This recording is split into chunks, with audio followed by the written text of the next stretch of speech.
Hey, this is Why Do Anything, and we have to be quiet because we have to be quiet. And here we go. Now, the power of nihilism, right? Okay, we're powerless in the grand scheme of things, right? That's one reason why we do anything, because we're powerless. Because we're powerless, we exist in a mode of existence that we live in, and that's why we do stuff. That's why, okay? That's one reason. Now, the second reason why we do stuff is because, well, okay, we preach nihilism with an ultimate power. And to do that, we first have to read the first thing. 2 ways to accomplish this. Okay, well, crafting memories. It doesn't matter if I made any proper grammar with this, because it doesn't matter about proper grammar at all. It doesn't matter unless it does matter. Then I'm royally done for. Cooked, as they say. Um, some other words, but I don't want to say that either. So the thing is, crafting memories, being a temporal being that is trapped in space-time, allows you for the memories to make a slice of being that is you, nothing else, and that gives specificness to your existence, and that specificness is probably what you need. Maybe, I don't know, but that's probably what you need when I talk of memories. The specificness to your memories makes you somewhat you, and that kind of gives you a mode of existence to travel and propagate through space-time. Okay, and now with that, okay, let's say you forget being yourself and you just get all the power in the world. You are yourself, but then you go through this trial and you gain all the powers in the world. Now that you gain all the powers in the world, you have to make peace. Well, and that's a complicated subject, but also for the etc., there's other ways of looking at the world that aren't just my opinions. So, you probably should um, look at other people's opinions, because maybe they're more right, and they probably are more right. So, how about you do that? And, okay, let's see. War and peace, right? You have to make peace once you get with the power. Right, okay, crafting memories, we talked about that. Um, it helps you. We're all modes of existence, right? We're all little spots of Azathoth, the blind dreamer that keeps on making stuff. And because it keeps on making stuff, that's why we do what we do, okay?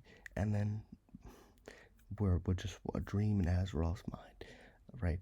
And to have a proper mode of existence that allows you to propagate through the space-time continuum, you need proper memories, and proper memories will help you propagate through the space-time continuum. Obviously, that's great. Um, um, these memories are somewhat warm in comparison to other memories, but you need the shadow parts and the warmness to make the continuum space for the existence. War and Peace. Now, War and Peace is the second thing. It has to relate to once you gain all the powers in the world, once you were weak and now you're strong and now you have all the powers in the world, you have to either choose War or Peace. You either so this is on top is the Undertale stuff. Your neutral route, your true pacifist route, your genocide route, and your hard mode, whatever the hard mode is, I don't know. But the point is that the pacifist route is like, okay, you have all the power in the world, but you're not going to do anything. You're not going to choose war. You're not going to choose hate. You're not going to do any of that. And then the genocide route is, well, okay, I'm going to screw it all. I'm going to be a Patrick Bateman, and I'm going to just do whatever and do whatever.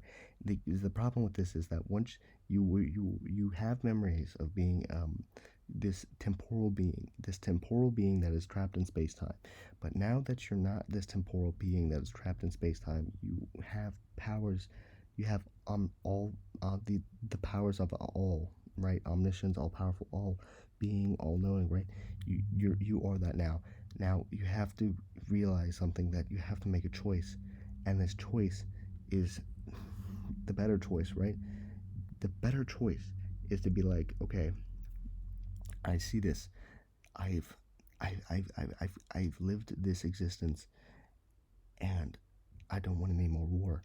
And that's gore. That's the scene from Thor: Love and Thunder. It's right. I'm not going to enact the same torture that was put on me. I'm not going to keep doing evil think because the same torture that was put on me, I'm not going to enact it.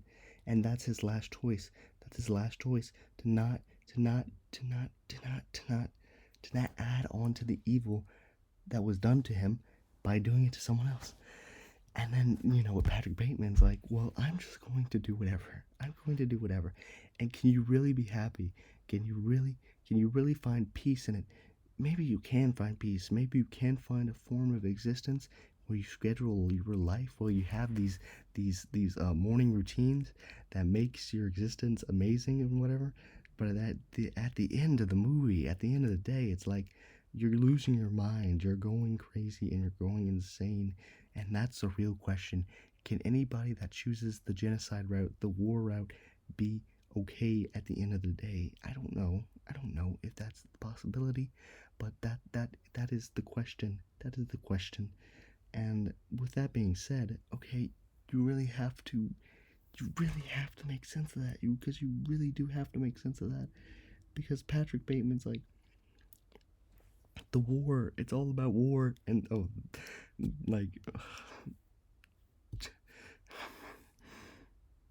for your information, when you record stuff, don't make mouth sounds. That's gross.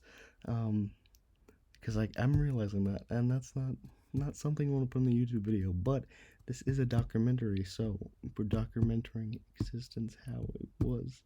So let's document existence how it was and not how it's not. Okay. So yeah. Okay. The thing about that is that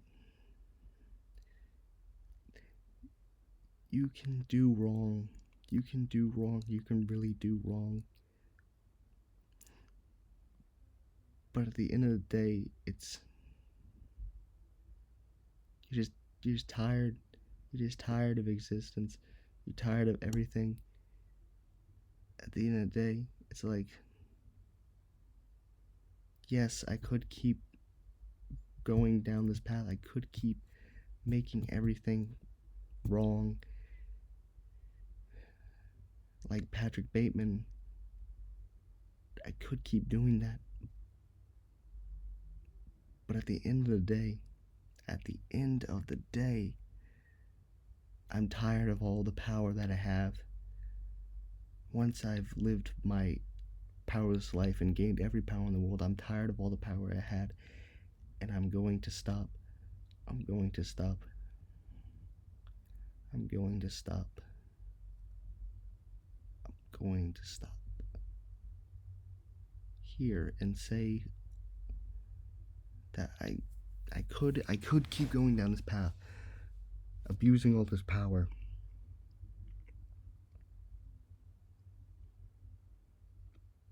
But at the end of the day, I'd rather leave it off where if I was abused by the power, I'm going to try not to do it again to some new form of existence, to someone new, to something new.